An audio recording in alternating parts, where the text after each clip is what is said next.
You are listening to AVFC Extra, a no-nonsense look at the club we all love. Brought to you by the Claret and Blue podcast.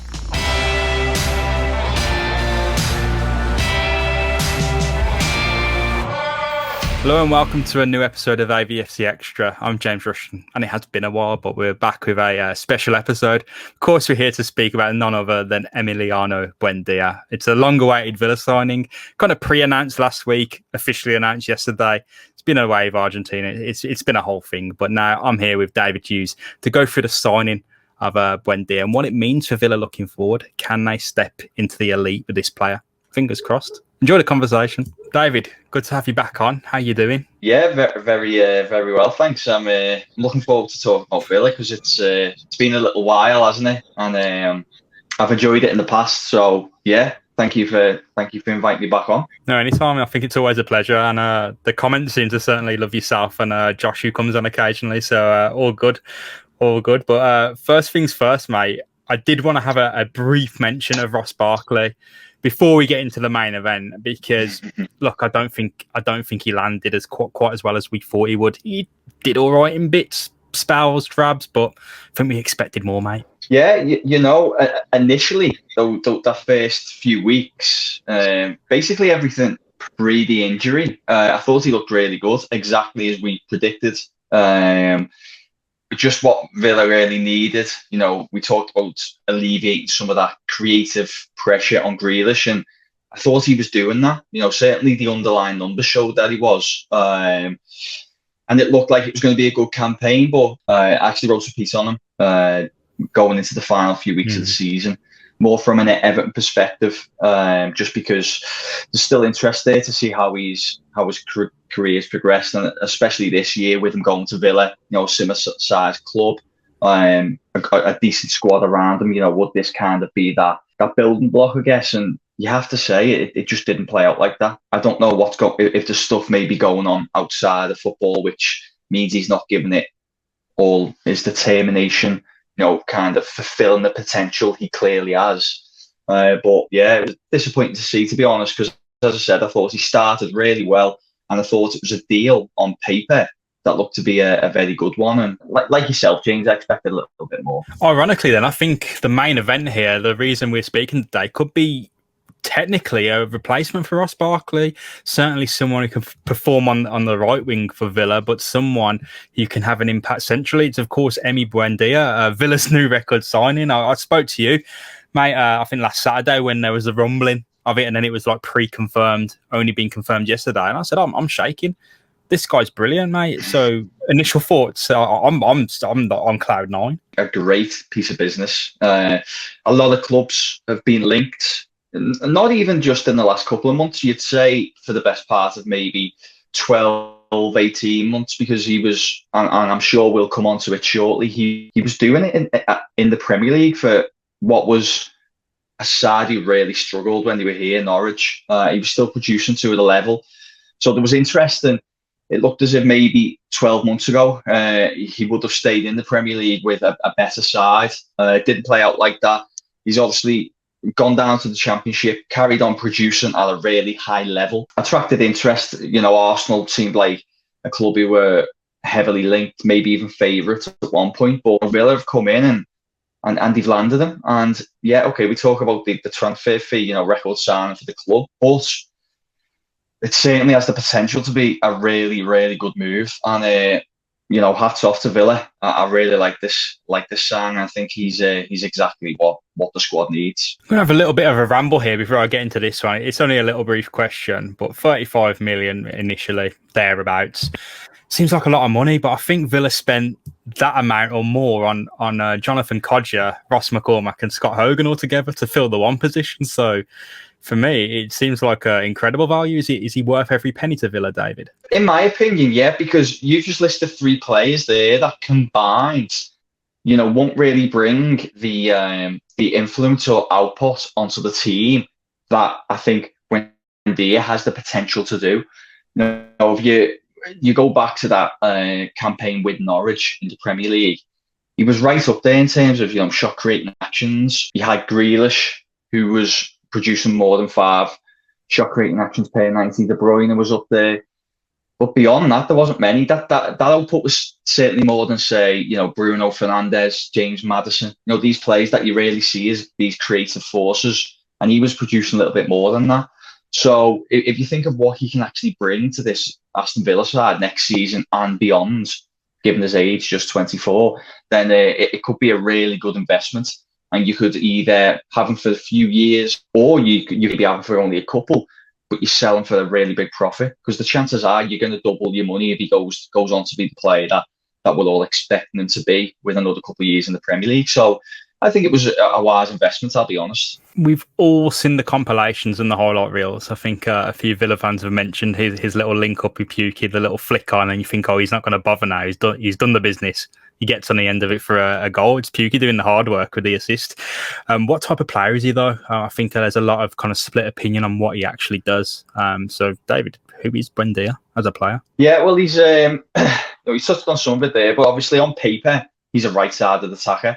But he's not what you'd say a traditional winger, is he really? He's not the type of player that you'd expect to pick the ball up, drive down the flank and swing it in. There's a lot more of a fluidity to his game. He pops up in deeper locations, in central locations, really difficult for opponents to track his movement. He's everywhere, really. And then when he's in possession, he's got a ton of output. Lots of dribbling, lots of passes into the penalty area, lots of switch balls, just a real creative player. He's a little bit like, and I'll use this comparison cautiously because they're not the exact same player stylistically at all, but he's a bit like what Fernandes is for United. He's just a real threat at all times in the opposition's half. He's got this real kind of creative output, attacking output. And he's got all of that. Buendia's got all of that. Even last season in Championship, first the chances created, first with big chances created, and the best expected assists per 90 across the whole division. That's a top player, because the Championship isn't easy. We've seen examples of players making that step up from the Championship to the Premier League and doing really well. You only have to look at Ollie Watkins, obviously a really good example. I think he has this player profile that can go on to be just as a success, if not more. The thing that we come on to Buendia in terms of weaknesses, what's mentioned a lot is that the temperament. It's something that I don't necessarily buy, David. It's something that you see, and it's like it came up, I think, in his time at Spain because he opted to play for Argentina rather than Spain, and all of a sudden there's temperament because he was kicking off from the pitch and doing this and that. But all I see is a real grafter, to be honest, and a person who's only headed in the right direction because of not only his talent but like the work ethic and his passion for the game. So aside from that, would there be any weaknesses that stand out in his actual game? He's got a fairly high average in terms of fouls per 90, about 1.56. That's quite high for an attacker playing his role. 6 yellow cards across the season. His play without the ball is quite aggressive, and I just think a lot of that is a consequence of it. It also leads to positive things such as turnovers, and he forces a lot of them playing for Norwich. He wins the ball in good areas, and because of the quality he has in possession, he can quickly turn that into really good counter-attacks in good areas. I guess one thing that I think might have put people off, to be honest, James, which seems a little bit old school, but I feel like in the football world it still carries some weight, is obviously he's not the biggest, is he? He's about 5'7", 5'8". His profile's quite small, and I think some clubs may be inclined to think that he would be able to deal with the physicality of the Premier League. Now, we already know that he can because he's done it. He's also competed in another really competitive league in the Championship. So for me, that shouldn't be an issue. But I do believe that could have been enough maybe to put some other potential suitors off him. But where does he fit in at Villa in your eyes? Because I think fans have a lot of opinions. He seems to have an impact centrally, as we said. Perfect replacement for Ross Barkley in that instance. On the right is a natural position, but as good as he is, there's depth there for Villa, and it's not terrible depth. It's depth in terms of Silky Bertrand Traore and Anwar El Ghalzi, who've had an impact this season. Whether they can continue improving is another question entirely. But it seems like Villa have got an option on the wing. in the middle, and God forbid if Jack Grealish isn't available again, someone who can probably even fill in on the left if he wants. It's just, I think, having that option apart from Super Jack Grealish, I guess. Yeah, exactly. I think it just brings another dimension to the Villa, attack from a creative point of view. Obviously, he's got some output in terms of scoring goals himself as well, but just specifically, I think there's more creativity there. If you think of like Traore, fantastic player, you have definitely got depth on that right side, but it's different profiles, isn't it? You are looking more at the, say, traditional kind of wide man profile on that side, whereas he obviously brings something a little bit different. I think that, if you look at a good example might have been Everton with Rodriguez, James Rodriguez. They obviously had him playing on the right, even though he's obviously more of a number 10 profile, but it just opened things up a little bit. So it could just be a case of perhaps it's going to vary, and because he's so versatile in the attacking third, he doesn't need a set position. He doesn't need to be playing on the right every single week. It could be on the right, or maybe he'll come into that kind of number 10 role because we know we do it really well. Maybe if in those games Villa might need a bit more penetration on the right, a little bit more of a direct runner. So that's when he comes in that number 10 position. Maybe they're going to see more of the ball and might need someone to pick the lock, so to speak. So maybe you'll put Buendia back out on the right in that game. It's just, that's the beauty of him. You've got a versatile player in the attacking third, and they're not always easy to find them. So to be bringing him in, you can just give you so many different options, fill so many different holes. It's just another benefit of signing this player. So I think that leads us on to a really weird point for me to kind of push on you, but a lot of the talk you hear about Buendia, the versatility, that the way he can fit in, how flexible he is across the front. A lot of people see this signing, see the money, and go, Jack Grealish gone then, isn't he? As a neutral, I don't know, you got kind of a soft spot for Villa, I guess, and for Grealish. But would you see that then as a warning signal that, hang on, I bought this guy because Grealish is going? No, not necessarily. I think sadly that's always going to be a risk, isn't it? Because unfortunately, Grealish is an elite player, and as you've just pointed out, I like Villa, so I'm not in any way, taking shots at them, but Villa are not in the elite bracket right now. They're not a team who's competing in the Champions League year in, year out. Grealish has that potential to be doing that. And I think, sadly, there's a food chain in football, and if the really, really elite clubs want to throw money at Villa and they want to bring Grealish in, then that's always going to be a risk. So on one hand, I can understand why this could be seen as some form of contingency plan, plan B for if Grealish does go. But I also think Villa have just proven to be quite smart. In recent times, recruitment's been, certainly over the last 12 months, I think recruitment's been really good. Even the moves that haven't worked out, say Barkley, on paper, you could see why they've done it. And Villa are quite reliant on Grealish, to say the least. We know that everything almost funnels through him in attack, and that causes issues. Particularly, say he's not available, like he wasn't for a long period of that final third of the season. Okay, Villa finally felt like they were adjusting a little bit as the weeks progressed, a little bit stronger without him. But I watched them. I mean, you may correct me, James, but I watched him a couple of times when he first went out the side, and he looked completely different to the team I'd watched, in the months previous. I spoke to a Villa supporting friend of mine when they played at Goodison Park, and I thought they played really well in that game. And he said he hasn't really seen that Villa kind of performance for a couple of months. So it just shows, without Grealish on the side, Villa aren't the same team. To deal with that, you've got to try and bring in another profile who can offer what he does. I think that's what tried to do. Bring more balance into the team. When they're both on the pitch at the same time, even better. Double-edged sword.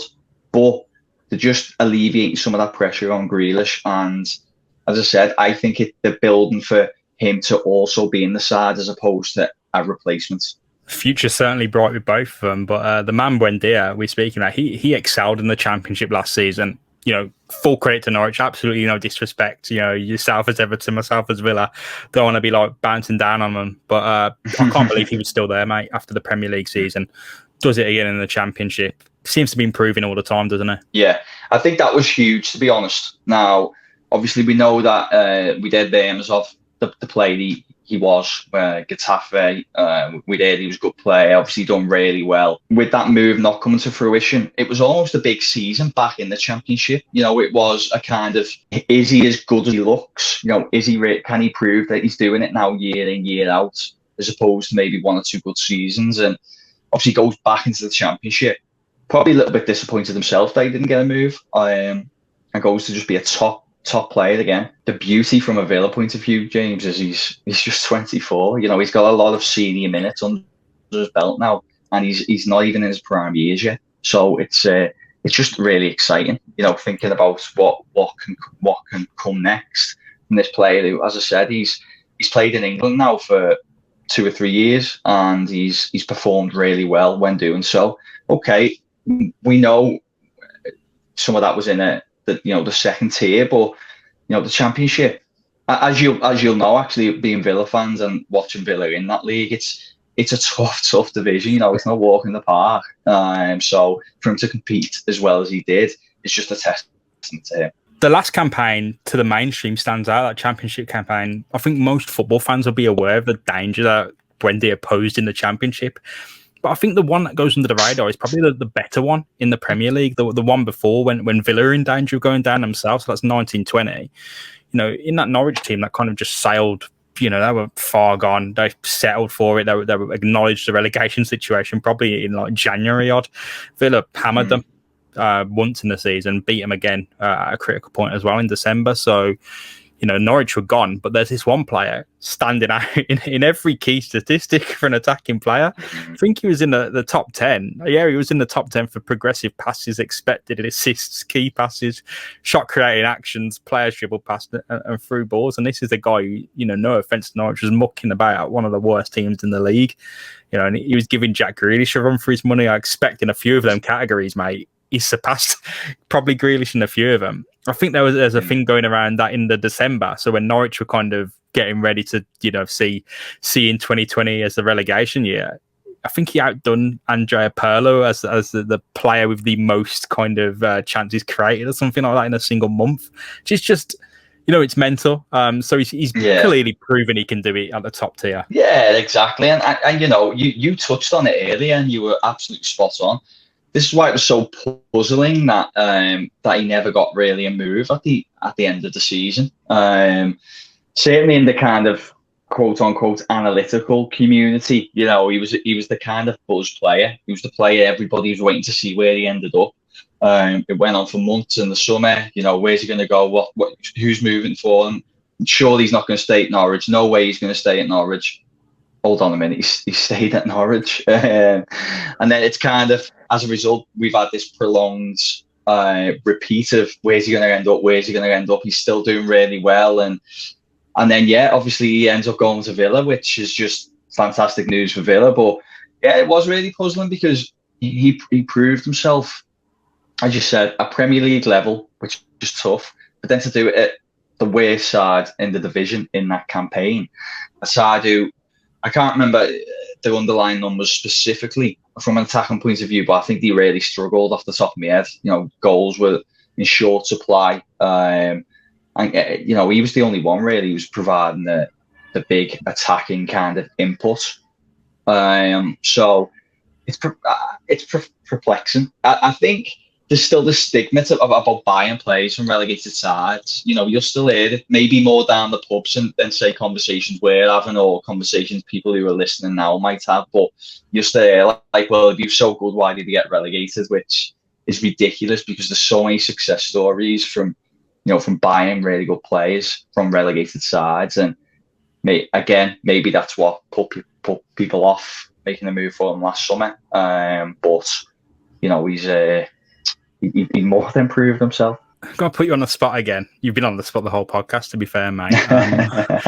But Was he on your radar at all during his time in Getafe? But I remember him being linked to Liverpool at that stage. I think it was just one of the ones that pops up on Liverpool are interested in a £900,000 move for Getafe misfit Buendia or something, and he turns up at Norwich. And people, you can go on the comments of the announcement at Norwich, and people are like, "Oh, he was linked to this and that, and so he must be good." Another thing, people thinking, "Who's this guy?" So, yeah, he looked like he had a little pathway at the time, and it just completely eroded, and he ends up at Norwich. You know, Stuart Webber done a fantastic job turning that club around in the recruitment department. So they've done a job there, mate. But was he on your radar in those early days? Yeah, I was just laughing, thinking, had we had this conversation, at the time, I would have really struggled because although I'd heard the name, especially with on social media with the accounts that I follow, the ones who have a real big focus on scouting and more of that, I guess a little bit more of a wider view of leagues across Europe, because whilst I like to think I have my finger on the pulse in that regard, the reality is you're watching a lot of Premier League football because it's part of our job. It's the main teams that we cover. You're looking at Championship football. You're trying to look at what the big teams are doing. There's just so much football going on that you can't be across every player coming through. And if you say you are, then you're probably a liar. So I'd heard the name, but I knew very little of. I'd heard that there was this player. The Liverpool link put it on my radar a little bit because I'm always panicking that they're going to buy really good players, and they normally do. But yeah, the thing, I'm glad that you pointed out Norwich and Webber and stuff, because for me, there's a few clubs really that there's almost a seal of approval on a potential player if they've been recruited by this said team or come through our specific club. I think in the Premier League, I'd put Brighton in that bracket. I think Brighton have proven to be a really good club at recruiting players. I think they're a really well-run club. You'd probably put the likes of Brentford in there for what they do. Norwich make it as well. I put Norwich in that group, and then you've got bigger clubs like I think Lille, really good. The Red Bull group, obviously, really good. Bringing through. So, yeah, when you see players going to the likes of Brighton, Norwich, and those kind of clubs, they always get a little bit more respect from me. To me, I always think, okay, there's something here that has put them on that club's radar and made them interesting enough for that club to make a move. So going to Norwich is, as I said, it's a positive sign about his prospects, and obviously we've since proven that it was another good piece of business by the club, and they've made a handsome profit on him. So I think it makes an odd point about scouting, doesn't it? That Buendia's there, he's went for about 1.5 million to Norwich. He could have went last season. Now he's going for a massive fee. And look, Arsenal were the club linked to him. They can say they weren't. Whatever. We've all read the reports. We've all seen the insider information. For close to a year now that Arsenal have been interested in Buendia. They didn't shoot their shot in January. They certainly didn't shoot it now because he's a Villa player. It's just mad. Even Villa lose out here a little bit because they've got their man fantastic. Really proud of him. Brilliant. He's going to hopefully have an amazing Villa career at Villa and take us to the next level. But still, he's a player going for a record amount that went for 1.5 million a few years ago. You can't tell me that everybody had that chance to have this player, one of the most prized assets, I think, in the Premier League at this point. So it's just a bit mad. Are these big clubs looking in the wrong places? I mean, Villa have got the wealth to spend now; they can push up, but it's still a confusing issue, isn't it? Who's going to get these Buendias, the next Buendia at 1.5 million? Is it going to be Norwich with the Buendia cash, or is it going to be, are Arsenal going to learn a lesson? Are Spurs going to learn a lesson? Because it doesn't look likely. I've got a kind of two-pronged answer to that. And the first, I think, is big clubs for me, especially when they have money, just become really lazy. Not all of them, of course. I think there's other, like Liverpool have done quite well recruitment, but even Liverpool are probably recruited really well because their owners aren't very free spending, are they? They're quite they've got tight purse strings, shall we say. If you kind of look at a lot of other clubs across Europe, they're very lazy, and that's why you're seeing them struggle so much all of a sudden financially. You look at Real Madrid, like Real Madrid just going off buying Hazard, paying all kinds of money for Hazard. Coutinho, Barcelona buying Coutinho. How many times have Barcelona done that? Juventus the same. They don't seem to overly focus on trying to build really good squads of gems who are coming through. They just seem to throw money at things. Same with managers, like Real Madrid need a new manager. Let's bring in Carlo Ancelotti. And it's just I think even at clubs our level, I use Everton as the example because ironically I touched on it early in the show. I think Villa have done some good stuff in the past 12 months recruitment wise, but I use Everton as an example.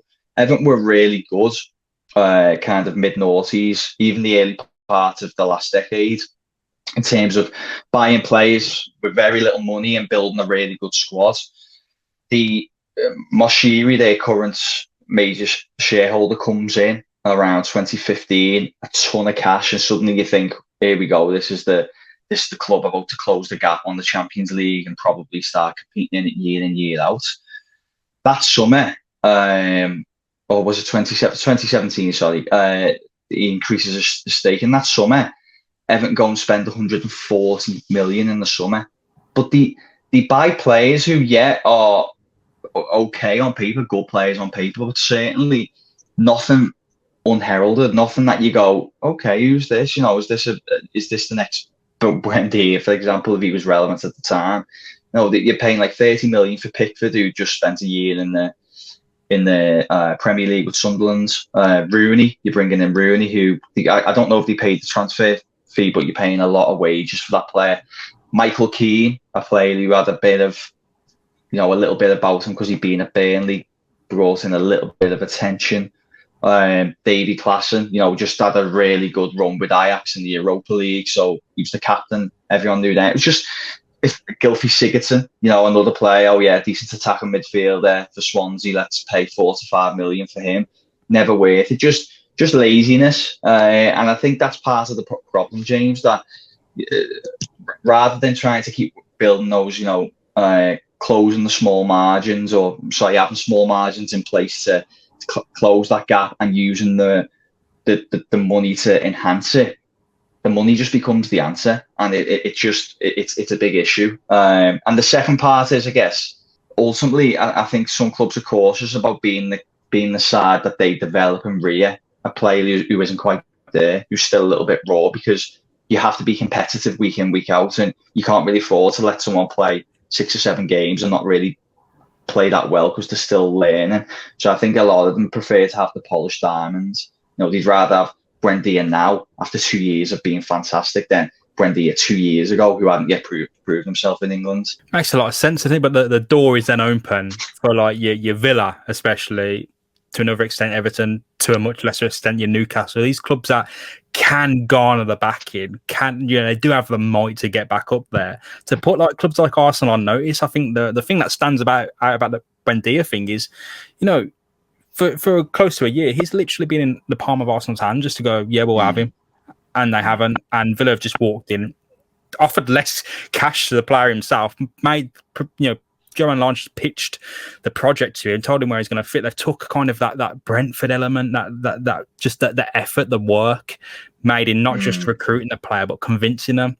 That's what Spurs did to Villa back in the day when Dele Alli turned up. No one was showing Dele Alli around Bodymore. He goes to Spurs. They make the presentation. They get their player, and it benefits them. Now it's a time for other clubs, West Ham as well, to put clubs like Arsenal on notice. Do like Arsenal. They're one of my favourite teams growing up watching the Invincibles. But as a Villa fan, as an Everton fan yourself, you want us to put us to the Super League stuff as well. You want us to put them now, and this is a major warning shot as I see it, to put them on notice. And I know the financial backing between Villa to Everton to Newcastle is different, Leeds as well. But there's got to be a change into the guard eventually. And these techniques, the scouting techniques, the recruitment techniques, and the backing that a club like Villa has now, it seems like, is Buendia that step now to push him into the elite? Is that what could happen? You'd hope so, wouldn't you? And I think you just make a really good point in general there, because these clubs like Villa, Everton's, West Ham's, they're trying to close a gap on 6 sides who are so far ahead revenue-wise and so much more that it's really hard. So what can you do if you haven't got that revenue coming? You've got to find angles in other places, and just that personal touch is giving you an edge over them. If you're talking about on the pitch things, maybe it's focusing more on set pieces. It's all about just finding the edges and maximising what you've got to try and close the gap, because you can't do it financially. And in terms of recruitment, I think you make a really good point. I'm not saying this was the official lines coming out of Arsenal, but I know there was this kind of, Buendia, 30 million. Oh, yeah, you're joking, aren't you? Why are we paying that much for a Championship player, for a Norwich player? As I said, this might not be the official line from the club, or maybe it could have been. Who knows? Maybe there was a bit of uncertainty there about paying that much.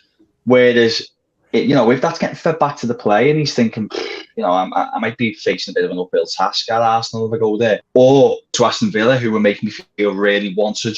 They're selling it to me, how important I'll be for this side. The fans really want me there.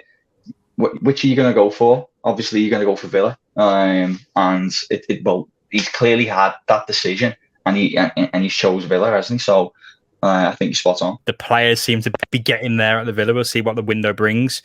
So hopefully, and Buendia's here now, so we can hopefully start closing that gap. But I just wanted to finish off, mate. I just wanted to know, what is your outlook on Buendia at Villa? Any predictions you can make? What's his kind of season going to look like, do you think? Well, obviously, we haven't got a crystal ball, have we? So it's you can never be sure. But all you can really do is think of it from a scouting perspective. Think about what the recruitment staff of Villa would have been thinking, and everything up until this point suggests going forward he's going to be a top player. He's got the potential to have a transformational impact almost on that Villa attack. Maybe even you'd be thinking, if you look at I just use this metric because it's easy. If you look at the shot creating actions, it's got the potential to kind of double what Villa have been producing. Put another Grealish level player in there, which can only have a positive impact on the goal return, especially when you've got reliable forwards like Watkins up there and other good attackers as well. So everything suggests he's going to be really successful next season and beyond. On top of that, touched on it earlier, he's 24. Villa know the place in the food chain, but we're talking about this 35 million. You could get 2 or 3 fantastic seasons out of him and then go and sell him for double that. And that's really smart business. That's another way how you kind of recruit finances coming in, and then you can go and find the next player, and it's a bit of conveyor belt then, with basically bringing in these great players, getting your use out of them, and if you do lose them, get a lot of money in so you can go and buy a suitable replacement. So outlook career, I think he will do well, and I hope I'm not going to jinx it like I did with Barkley. Well, win-win for Villa, win-win for the podcast having you on, mate. So always a pleasure. Thank you, Where can people find you if they want to kind of book you about Buendia and Barkley and Buendia as well? Yeah, don't ask me about Barkley, please, people. Just he's I'm done with that one. I don't know where he's going to end up, but certainly Buendia. Just you find me on Twitter at @DAHughes_. Yeah, probably the best place. I'm on Instagram under the same @ as well, if people prefer that platform. But yeah, just do get in touch. It's good to talk. A lot of the stuff I talk about mainly is around the Merseyside clubs, because more of my followers are Merseyside based. But I do really enjoy talking about clubs like Villa. So get in touch by all means. Thank you for listening to AVFC Extra, an additional dose of Aston Villa content for you, brought to you by the Claret and Blue podcast team. If you enjoyed the episode, please do get in touch with us, get involved in the comment sections, tweet us at Claret Blue Pod, or leave us a review on iTunes. We really do appreciate it. We'll catch you again very soon with some more content. Until then, up the Villa.